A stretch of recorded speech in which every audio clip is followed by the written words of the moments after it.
This is the attitude of unlimited power. In the degree we let it to show itself in us, all things are possible with God.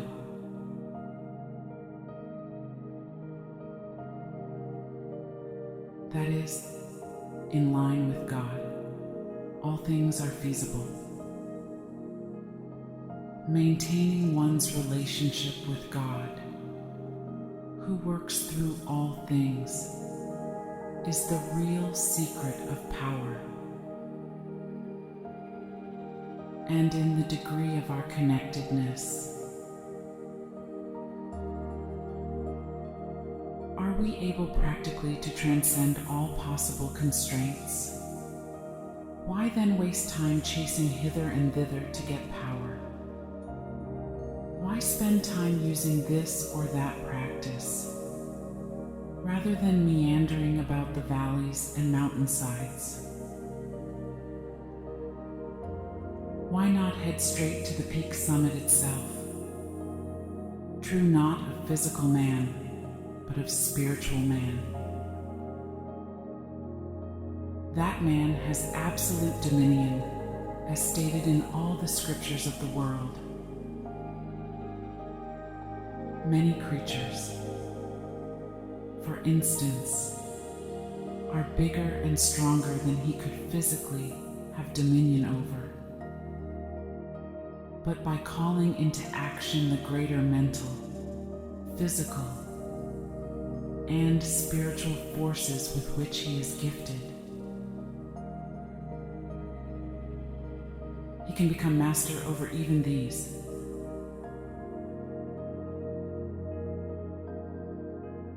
Anything that cannot be accomplished in the physical realm can be accomplished spiritually, in direct proportion.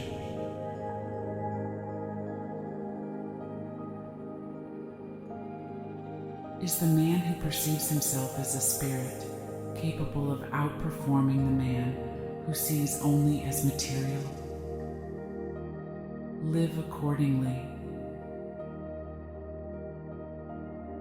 There are several examples of what we consider miracles in all of the sacred writings available. They are not limited to a specific area or time period. There is no distinction between the age of miracles and any other period that could be considered an age of marvels. By means of the same rules and forces, all that has been done in the past can be done once more. Those who saw their oneness with God became God-men, therefore enabling the higher energies and powers to operate through them, not by those more than men. For what? Let us wonder, is a miracle? Is it of a supernatural nature? The term supernatural refers to something that is above the natural. Or more specifically, something that is above what is normal or natural for man. A miracle is essentially this person who has realized his actual self, his unity with all-pervading wisdom and power, and who is thus able to receive revelations of laws beyond the comprehension of the common people. These are the laws he bases his own. Observe the results, because of their own limitations.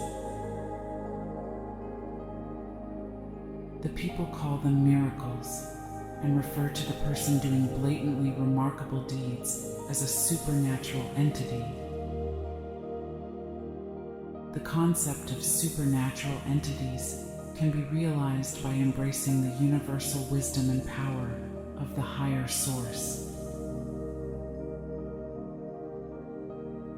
By aligning with this wisdom,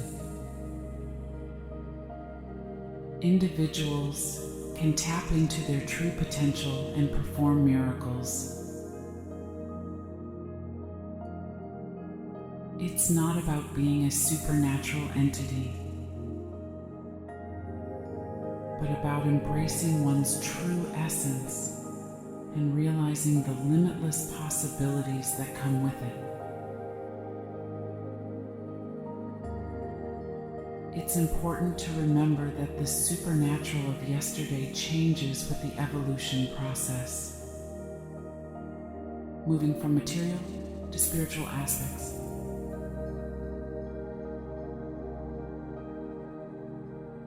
By embracing one's true essence, individuals can tap into their limitless possibilities and realize their full potential.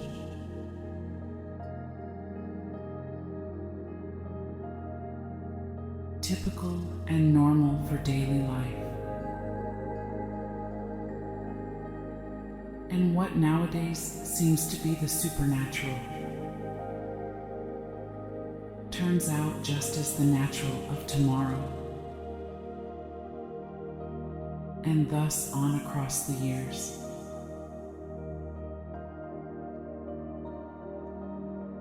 The God-man is the one doing the apparently miraculous activities.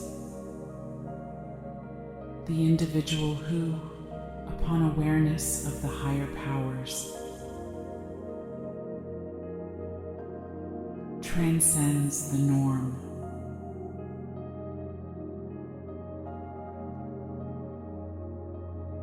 And hence among them stands out. But any power one human soul can acquire is also possible for another.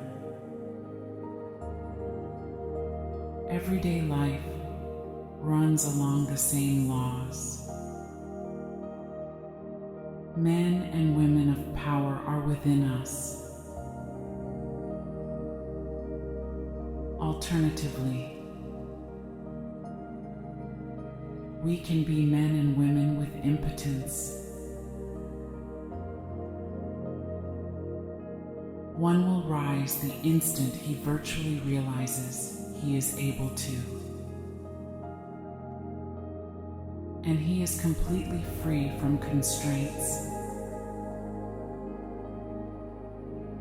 Apart from his own self-imposed restrictions, cream rises to the top always. It rises just because cream is meant to rise. We hear lots about the surroundings. We must comprehend that a man should never allow his surroundings to mold him. But that individual should always and always may condition the surroundings. Realizing this will help us to know that many times it is not required to remove oneself from any one surroundings, because we might still have to do work there. But by the very force we bring with us, we can so influence and transform things that we would find completely different set of conditions in an old surroundings. Regarding hereditary features and influences, the same is true. Sometimes we hear the question, can they be conquered? One only able to ask a question like this is the one not yet knowing himself.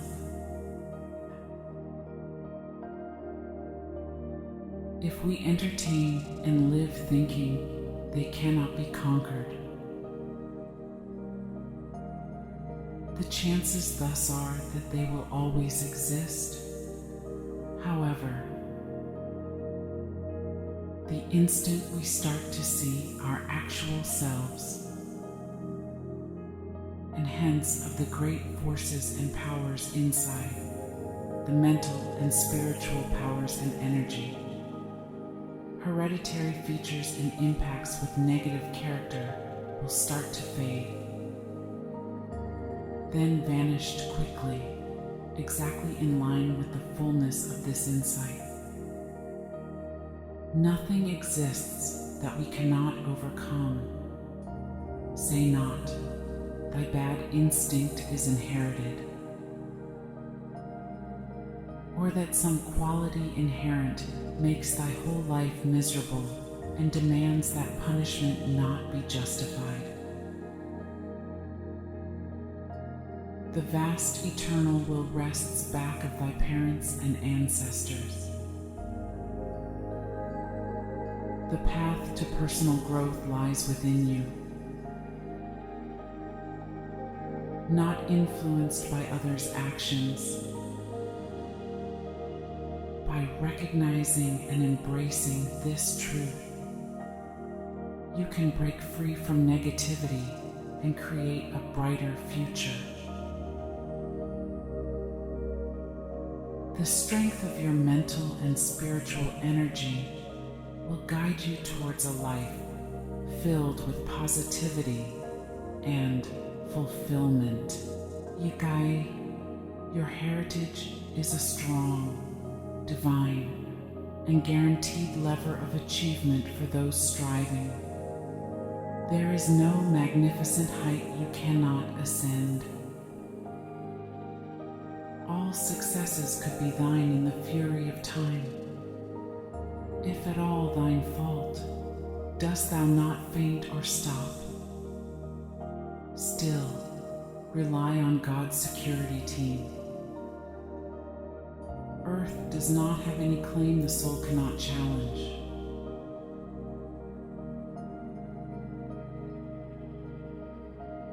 Know thyself, part of the always running source. Nothing can exist before the might of thine spirit. Best is the divine birthright of the soul.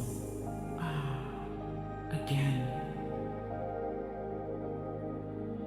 Many people are living much below their potential, since they are always giving their unique traits to others. Do you wish to be a power in the planet? Then really be you. Class yourself not here. Be true to the highest within your own spirit. Then let yourself be ruled by no customs or arbitrary man-made norms that are not based upon principle. Allow yourself to be classed among the second hand among the people. Those things rooted in principle will be seen by the right-headed, right-hearted man or woman.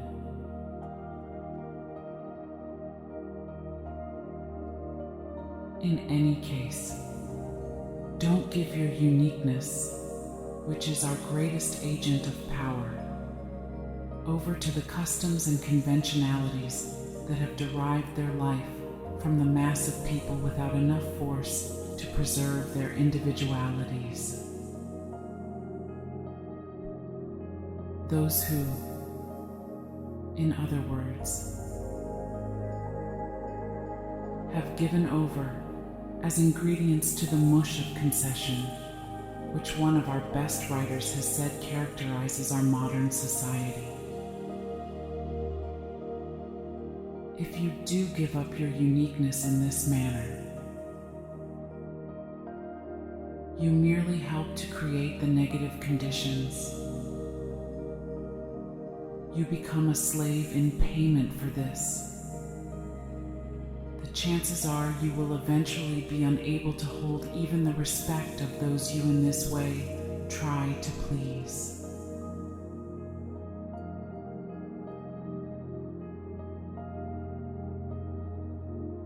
If you stay true to who you are, you'll become a master. If you're smart and quiet, your strength and impact will help make the world a better, healthier place. Also, people will think more highly of you if you do this instead of showing your weakness by joining the mass of concessions that many of them are making. After that, people from all walks of life will look up to you. The dogs trust him until we say that he doesn't. His bright style as a hero draws people from all walks of life to him. Being ourselves is the only thing that is worth being. Everything else is just fine. One says that sometimes letting your surroundings tell you what to do is not a good idea. What is a good policy? To always put yourself first and last. Above all, it must follow the night the day. It is the truth of thine own self. One cannot then be unfaithful to anyone. We may be sure that the Supreme will maintain us when we appeal to it. And our life is controlled by a principle. We are not governed either by loss of others' approbation or fear of public opinion. We never shall suit others if in any manner we try to live to suit them. And the more we strive, the more stringent and irrational they grow. Your life's administration is one that rests totally between God and you. And then your life veers and is shaped from another source. You are headed the incorrect way. When we discover the kingdom within and start to center in the infinite, we then start to live by law. When we start to rule ourselves legally, then we can impart to others knowledge of rules more advanced than their own government allows. Often, many times, even under slavery, upon our discovery of this center, then that lovely simplicity, at once the appeal and force of a very outstanding personality, come into our lives. So, everyone is trying to make an effect. There isn't that clear sign of real weakness and lack of power. This very common desire for impact always means there isn't enough of something. It makes me think of the man who rode behind a dog-tailed horse. He knows that he doesn't have the right traits to get people's attention, as a lot of other weaklings do. He uses the cruel technique of tail sawing off his horse. that its unusual look would draw people's attention the same way he himself cannot get. But the one who aims for impact is usually misled more often than he manages misleading others. The guy and the woman of real insight and knowledge. Always able to identify the factors driving the motivations behind all of the actions, with whom one comes into touch. He is fantastic, exactly as nature has produced, and who never reminds us of someone else. The men and the women who are really conscious of their own inner power. Exist the males and the women? Those appear to be doing so little. Who in fact are doing so much? They are working with higher agencies. Thus they seem to be doing less. Still, this very truth drives one to achieve so much. Their work occurs in the higher plane. They maintain such total connection with the limitless force that it does the task for them. They also get off the guilt load. These are the negligent folks. They are reckless since the infinite power they possess is under use. And are they simply complying with this limitless ability? The secret possessing the most force is just the bringing together of the outside agencies of expression with the force derived from inside. Are you a painter? Then in the degree you let the powers within to flow freely, will you improve rather than remain mediocre? There is never a permanent form for inspirations higher than those that pass through your own soul.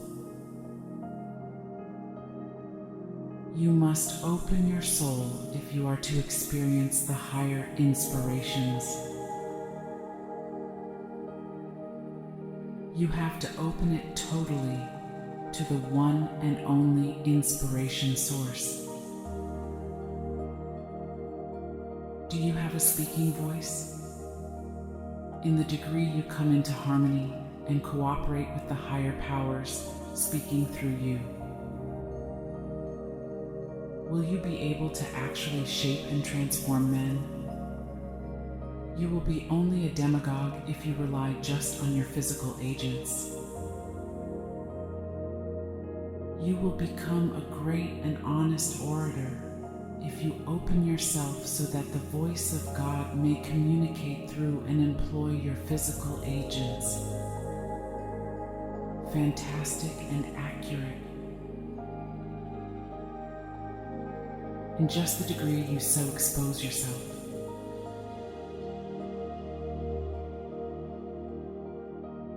Are you a vocalist? Then open yourself and let the God within to flow in the song-like spirit.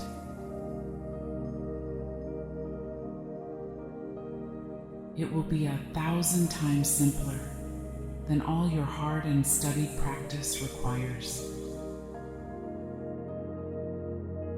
Without this and other things being equal, you will come to have a power of song so captivating and so enthralling that its effect upon those who hear will be irresistible. When my cabin or camp is set up on the edge of or in the middle of a forest in the summer. I sometimes lie awake on my cot early in the morning. Just as the sun was rising, he won. At first, there was silence, then a chirp here and there.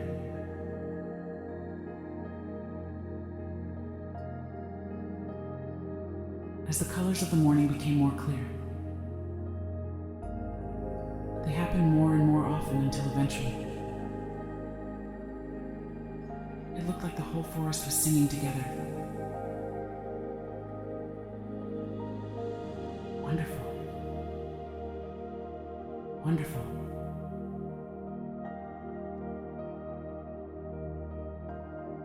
It seemed like every blade of grass, every bush, the sky above, and the ground below all played a part in this big orchestral piece. The trees themselves seemed to have played a part. Then, as I listened for hours, I thought about what it means to do research in the field of music.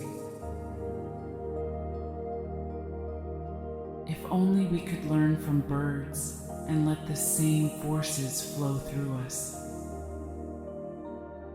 we might have great artists and people who move things.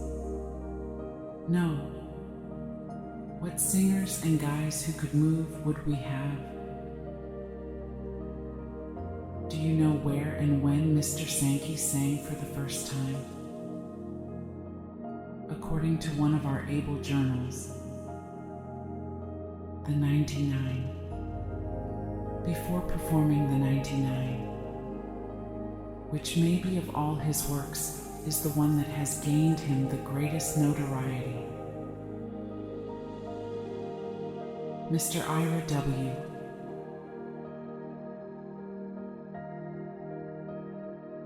Sankey recounted an account of its origin at a fantastic meeting recently in Denver.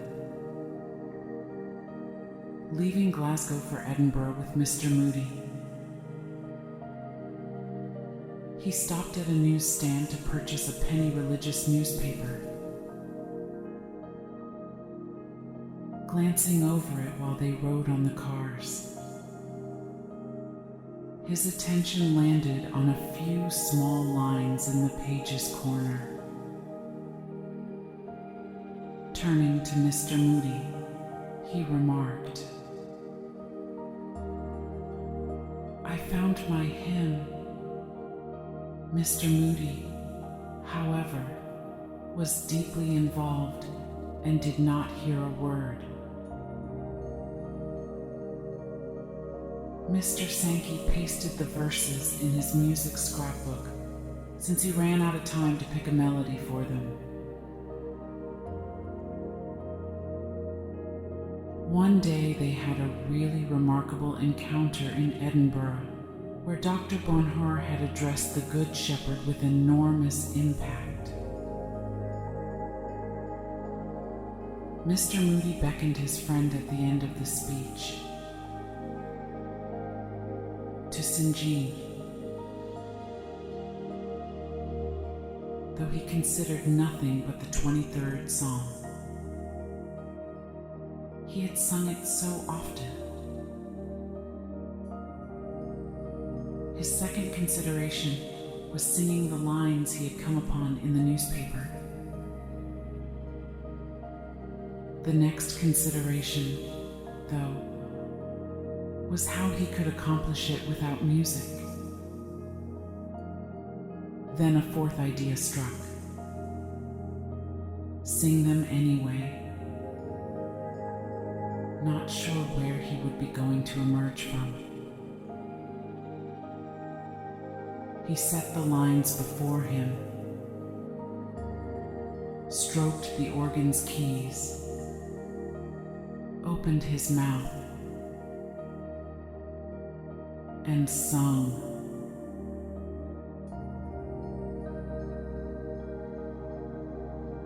He ended the first verse in great quiet. He inhaled long and wondered whether he could sing the second the same way. He attempted and was successful.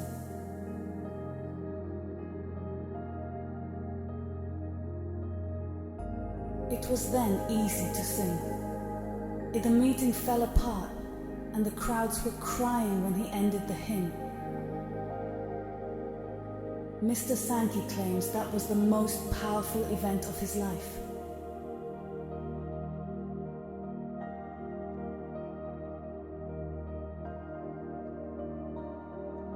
Mr. Moody claimed he had never heard anything like that.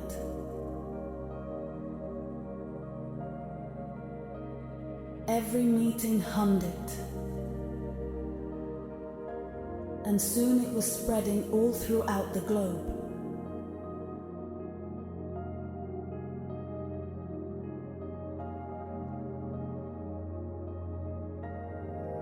They never disappoint us when we let the best inspirations into our life. Whatever the project, we fail in reaching the best outcomes when we neglect to accomplish this. Have you written anything? Then keep in mind that search inside your own heart and write is the one big principle guiding all effective literary work. Be real. Faithful to the signals of your own soul. Recall that an author cannot write more than he personally is capable of. Should he increase his writing, he must be more. He is merely his own amanuensis. He writes himself into his novel in a sense. He can only put as much into it as he is personally. If he is one of tremendous personality, powerful in goal, profound in feeling, always open to the most inspiring ideas, a particular indefinable thing enters his pages and exhales vibrant life strength.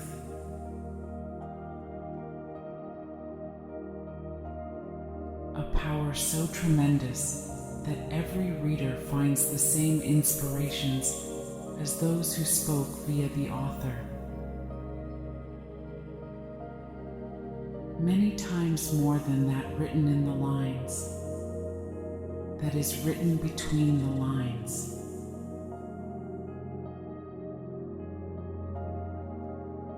The author's spirit is what gives rise to this ability. This is the reason that extra 25 or 30% of the book leaves the class known as medium and rises into the class known as superior. That extra percentage that qualifies as one of the 100 genuinely successful ones.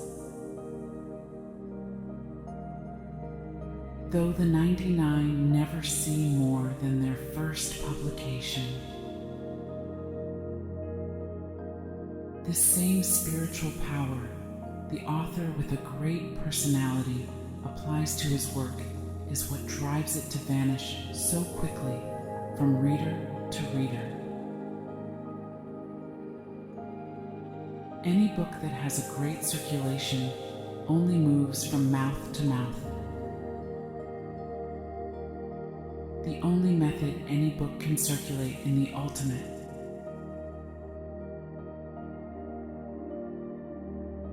This is the reason many times a single reader, in view of its value to himself, buy several copies for others.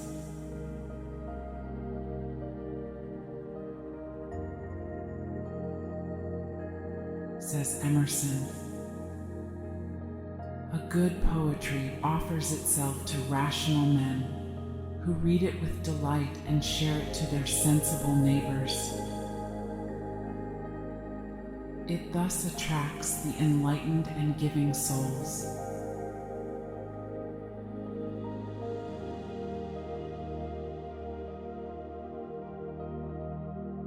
Therefore reinforcing their secret ideas and by means of their compassion, truly revealing itself. This is the kind of author who writes with the sole intention of reaching the hearts of the people, giving them something of vital value, something that will broaden, sweeten, enrich, and beautify their life. That will lead them to the finding of the higher life, and with it, the higher powers and the higher joys.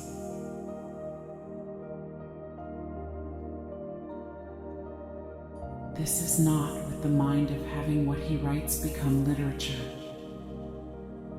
Usually, though,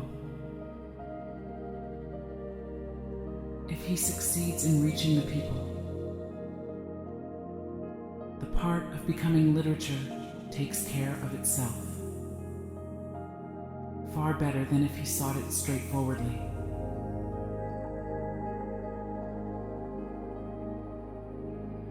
In contrast, someone who doesn't want to go off the beaten path and instead lets meaningless rules limit him or her will only be as creative as he or she lets himself be. According to my book, this is the only modern writer who smells like pine trees and sounds like ants buzzing. That thread or straw he carries in his bill will also be woven into my web. It would be better. Gentle sage, for it to smell like pine trees and sound like insects than for it to sound like the rules that a smaller type of man learns by reading the works of a few great, fearless writers like you, and then formulating from what he learns. Lander replies, but he was more creative than his originals. A handbook of rhetoric is useless for people who study to do the same things that have already been done. Tanchochun. These people will never understand that each day is a new opportunity to learn from his writers. He breathed life into dead forms. The world moves this way instead of the way it should.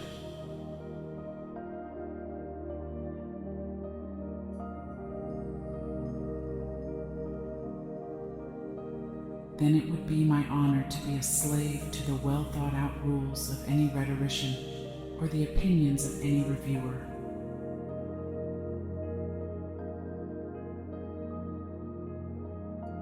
I would rather be an aid to the infinite goddess. Oh, hey, the people, over and over again. Let me offer something that will lead each one to the awareness of the divinity of every human soul. Something that will lead each one to the conscious realization of his own divinity with all its accompanying riches, glories, and abilities. Let me succeed in achieving this. Then, I can fairly afford to be negligent as to whether the critics laud or censure. If it is responsibility, then under these conditions, the sound of a few dead wood breaking on the ground below contrasts with the unique music. The mild spring gale is breathing through the enormous pine forest. Are you any sort of religious teacher or minister?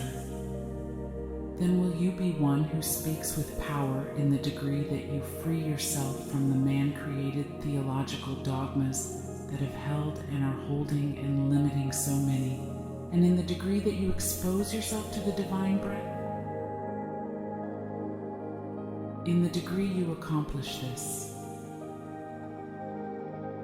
will you study the prophets less and find yourself in the path of becoming a prophet personally? The way is exactly the same as it has always been available for everyone. Most likely, you are a Christian if, upon birth into the world, you came into an English-speaking family.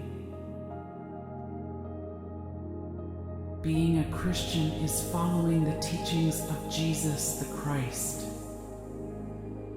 hence living in line with the same laws he lived with, all told, to live his life. His lessons revolved mostly on this deliberate unification of man with the Father.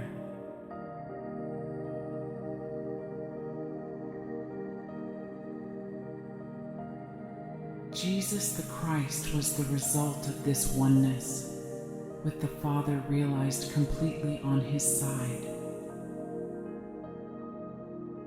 He spake never as man spake. It was through this that he acquired the power he did. Anitringam. He never asked for anything personally. He did not make equally claims for all people. Most of Jesus' big works were not very interesting. They went well with him naturally and were needed. He said they always did things in the same order. He talked about them as the result of a state that anyone can reach if they want to. He didn't call them a show. Instead,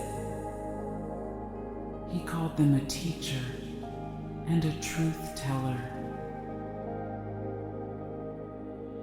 His own statement says that Jesus did nothing to show that he was truly divine. The life and death of Jesus marked a new time in the history of the race. His arrival and victory marked a new turn in the history of people. He brought in a new idea that was better for the world as a whole. And his three closest friends dropped to the ground in wonder and respect when they realized in some degree what the new life truly meant. He has given us an ideal of life, an ideal for us to reach here, and now that we could not have without him. By coming into this complete realization of his oneness with the Father, by mastering, absolutely mastering every circumstance that crossed his path through life. even to the death of the body, and by pointing out to us the great laws which are same for us as they were for him. One has conquered first, all can conquer later. He has become most likely the world's greatest saver by first realizing it first for himself, and then by stressing to others this wonderful law of the atonement with the Father.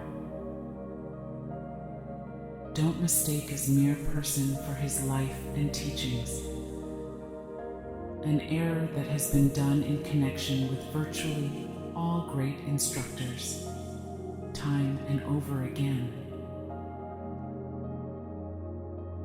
And if you have been among the many who have been preaching a dead Christ, then for mankind's sake, for Christ's sake, for God's sake, and I speak very respectfully, therefore avoid stealing people's time anymore. Let the dead bury their dead. Waste your own time more in providing stones in place of bread. Dead form for the Spirit of live truth in his own words. Pull out among them.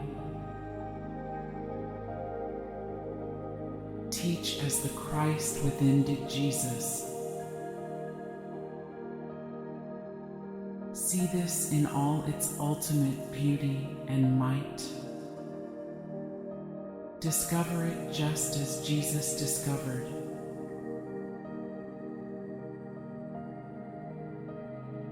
You will thus also be the one with authoritative voice. Then you will be able to guide many more toward its discovery.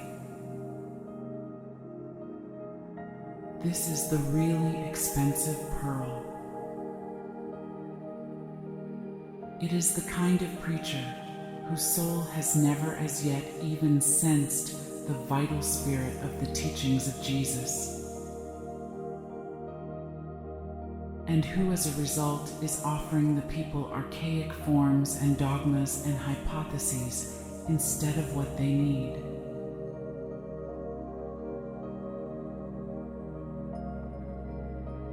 Someone else is emptying our churches?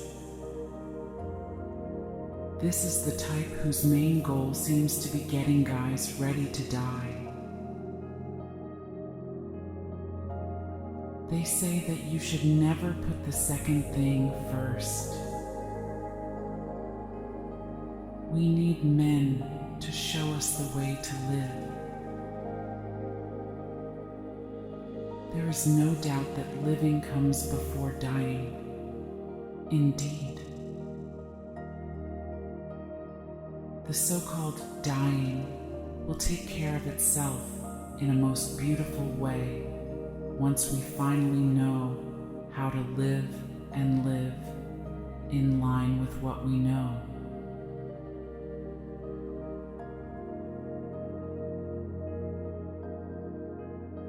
This is the only way to handle it.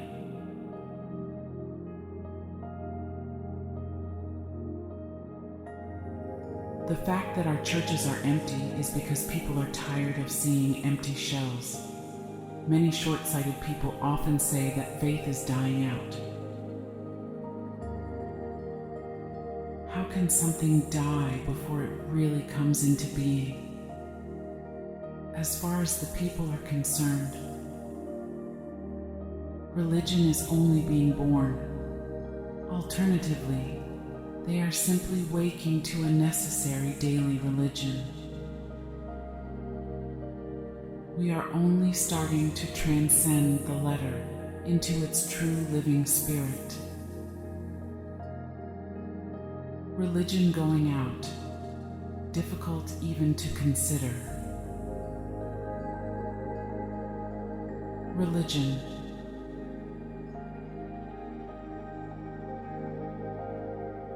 Is as much a part of the human soul as the human soul is a part of God. And religion never dies as long as God and the human soul live. Most of the doctrine, the form, the ritual, the simple letter standing for his faith. And to be honest, many times let us be fair enough to say that, never so quickly as it is now.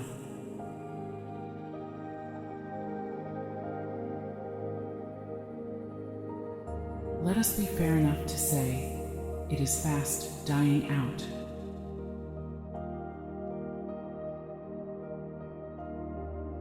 Two approaches. It is dying. First, there is a sizable class of people who deliberately want nothing, exhausted or even nauseated with it all. Instead of this, they are just giving up on it, the same way a tree sheds its leaves as early winter arrives. Second, there is a great class in which the divine breath is stirring, who are discovering the Christ inside in all its unmatched beauty and transforming power. And this new life is pushing off the old, the same way in spring. The just awakened life in the tree drives off the ancient dead leaves, clinging on during the winter to create space for the young ones. Moreover, it is most fascinating and motivating to see how this ancient dead leaf religion is being driven off on every hand. Let the places of those who have been emptying our churches by reason of their attempts to give stones for bread.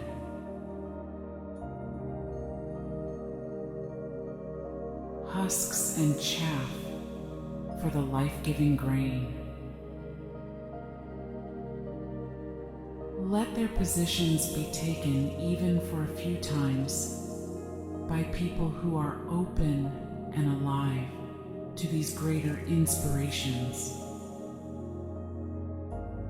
Let's then once more challenge people who believe that religion is disappearing, not dead. It is the live coal that kindles others. Let their positions be occupied by individuals who have received the inspiration of the divine breath, who as a result have a message of great worth and relevance for the people who, by virtue of this same fact, can present it with a beauty and a power so captivating that it takes captive the soul. Then we shall discover that the churches scattered here and there with a few dozen people now will be packed to bursting, and that there would not be even room enough for those who would enter. Let the shell die. What the pearl could seem like, as yet. We do not need further revelations. We only need to find the core soul of the people we already have. After that, new ones will come when we're ready for them. In any case, not before. There is an argument by John Pulsford that what people all over the world need is not to be harassed,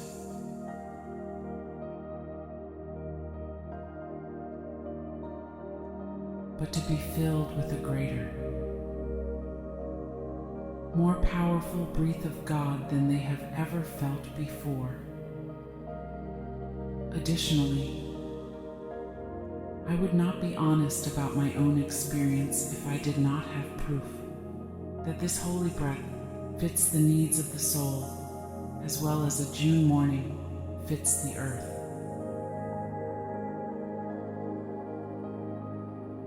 Although the morning breath gives the trees more freedom to enjoy themselves and grow, the air of God does not give each person more freedom to bloom in their own unique way. God's breath turns the soul's central wheel. The guy is moving faster in general. His senses are fresh senses. His emotions are fresh. His motives, affections, imagination are all fresh born. The shift beyond what he is familiar with. He wonders at the force within himself. The breath is calling forth and opening. He discovers his nature to be an incomprehensible entity. He is certain, thus, that the future holds unthinkable shocks.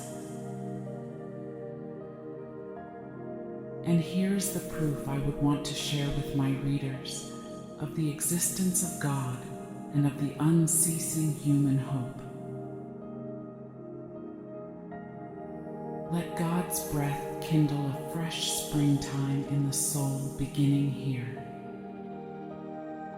Its buried treasures lead in heaven's summer. Then you will have as unambiguous proof of God from within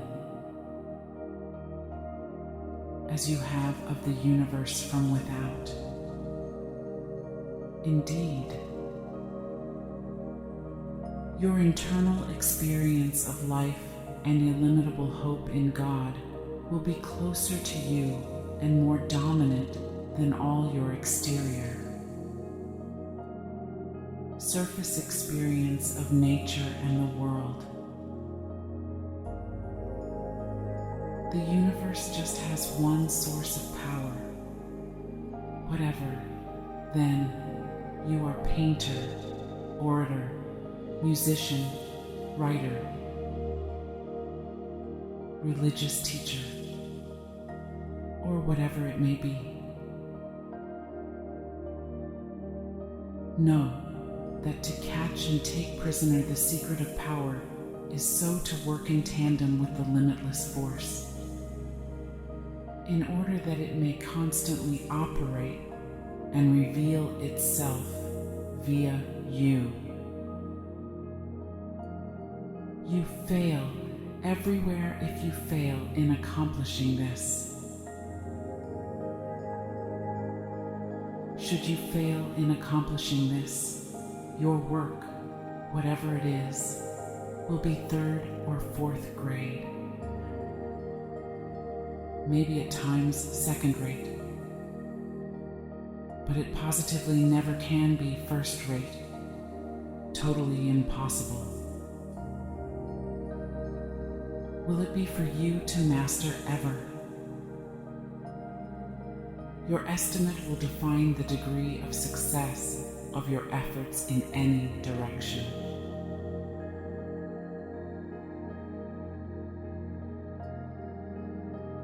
You set limits to yourself that will hold you as long as you live just in the physical and intellectual realms.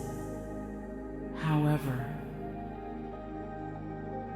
if you can tap into the limitless force within you and allow it to guide your actions,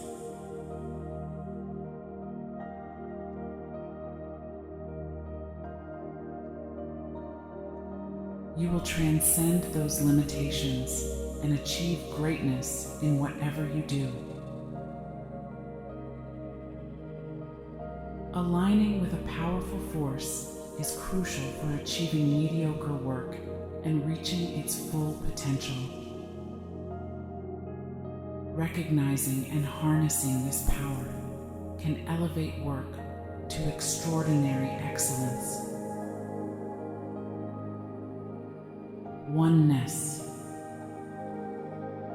With limitless life and power leads to a new phase of life with ever-increasing power. A pure heart gives strength as strong as 10, and eternally one with God, as announced by celestial forces. I see this birthright immortal as an odorous cloud of incense, expanding my being like a rose.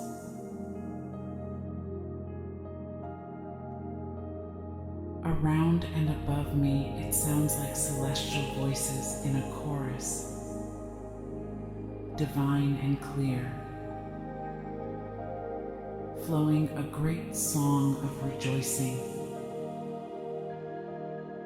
An internal soul I hear. The author experiences a divine power revolt, akin to an embryo god with a magnificent wall surrounding them. This power grows and expands, guiding them in all their endeavors. Celestial voices that are uplifting and joyful resonate within their souls like a timeless melody, bringing them closer to the eternal truth of their existence with each breath they take.